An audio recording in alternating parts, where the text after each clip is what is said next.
What is your darkest secret? About 16 years ago, my parents, 51M/49F at the time, got a divorce because my mother turned out to be cheating on my father with a 15-year-old she had met in church. Once the divorce was finalized, my father began to date his biological cousin and almost married her.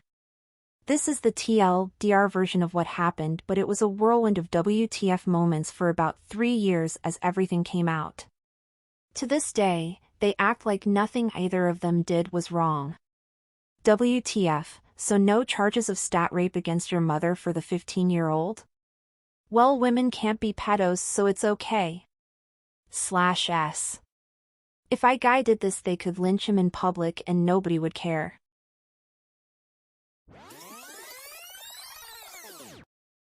My first love passed away 7 years ago. We were meaning to travel to Belgium on vacation and further studies, but she never made it.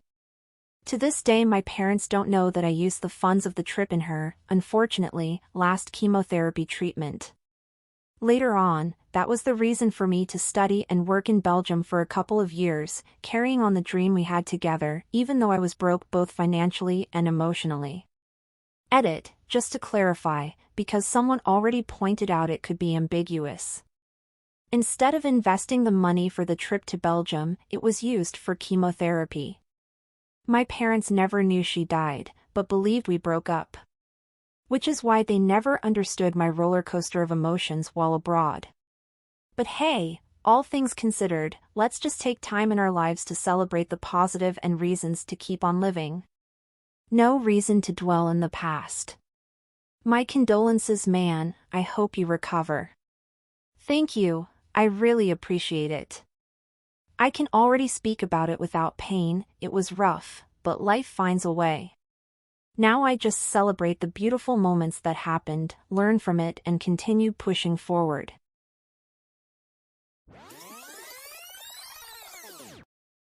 Male. I've been selling my foot pics and videos pretending to be female for years. Thought about it a few times after a friend of mine, made $5K in a few weeks on with only feet pics. A female friend got $400 for a single foot pic. I'd pay that to never see a foot again.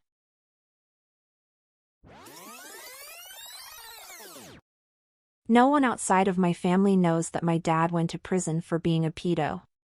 His name was never spoken in our house ever again. My friends think my dad died when I was a teenager.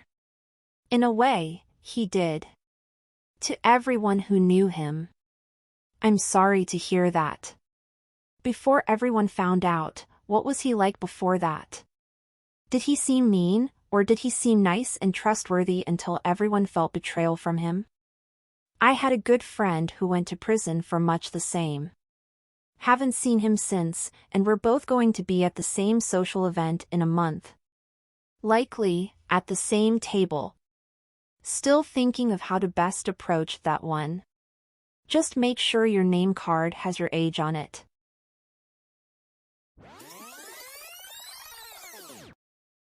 My mom was/is an alcoholic with schizophrenia. She was pretty abusive to my dad and me. My dad died from terminal cancer, but once when he was ill when I was 18 I came downstairs after hearing shouting to see him sobbing on the floor begging her to stop screaming at him. It was only the second time I'd ever seen my dad cry, all the abuse, and I'd never seen him break down. Something snapped, and let's just say I got physical with her, which culminated in me whispering in her ear that if she so much as raised her voice at him again she'd leave in a body bag. I think she knew I was serious as she cut most of her shit out. Wow, I think that would haunt me. With her condition it could very well haunt her.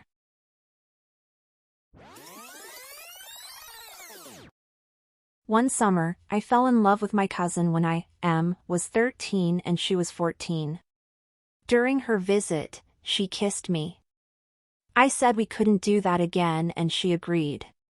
But she added that she was glad that we kissed at least once. Nothing else physical ever happened between us. We still see each other sometimes now. And every time we're together, I wish she could have been anybody else's cousin. Just not my cousin. She once told me outright that she wishes the same thing. She brings her husband to family reunions, of course. He and I look alike, have the same hobbies, share the same sense of humor, etc. But so far, nobody seems to have noticed that she married my clone. I asked her about that once. She said she really does love him and she loves her marriage. But she added he was the next best thing. If only you were Targaryens. Or Alabamans.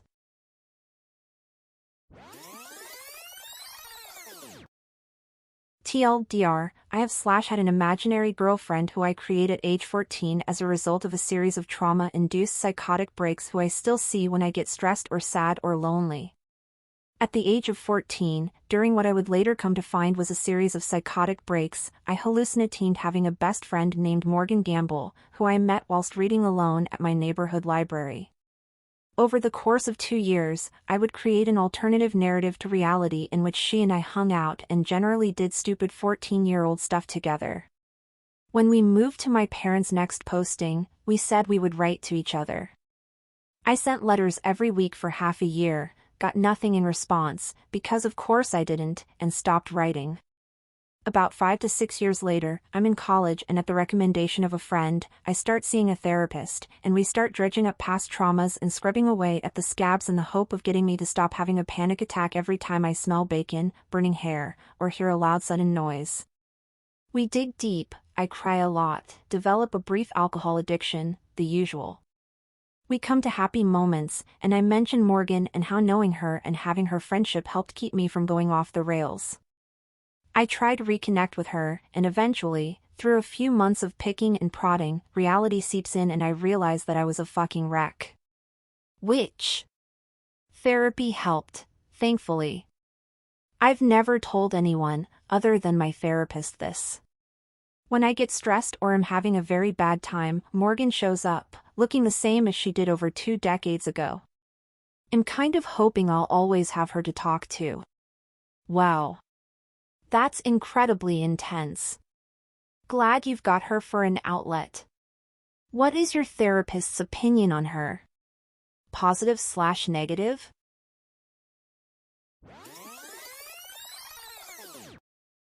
I worked in a crematorium in the late 80s.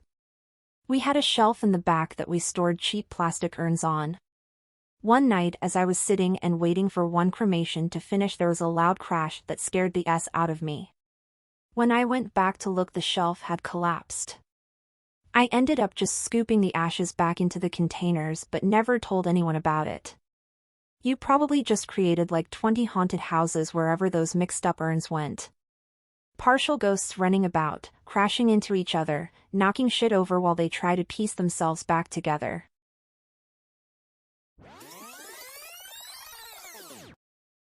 I have a foot fetish.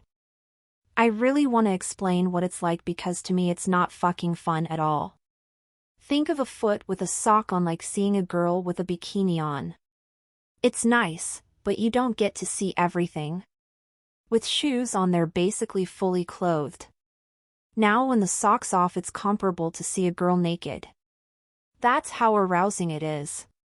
Beaches and pools are miserable to be at because I have to hide my, and people who wear open-toed sandals or have their dogs out are my weakness, and I get uncomfortable around them because they don't know what they're doing. It's also really made fun of because it's seen as weird, but I was born with it. It's a gift and a curse. That being said, when I'm in a relationship, if they are in the mood, they can just take their socks off, so it doesn't take much. Also, people joke about foot fetishes in front of me without knowing I actually have one, and it makes me super uncomfortable to the point where I have to leave the conversation because I feel super judged. Edit. Also, not every foot is attractive. People who have foot fetishes have their type of foot they like. So just because you have feet doesn't mean someone with a foot fetish will be attracted to you. Also, no, I'm not disgusting about it or weird and shit like every depicts.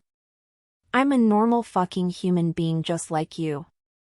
FYI, there's a guy further up who'll sell you some photos.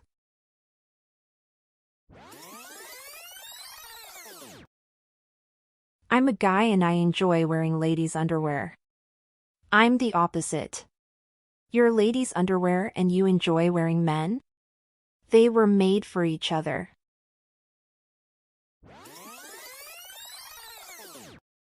Please like and subscribe for more daily content.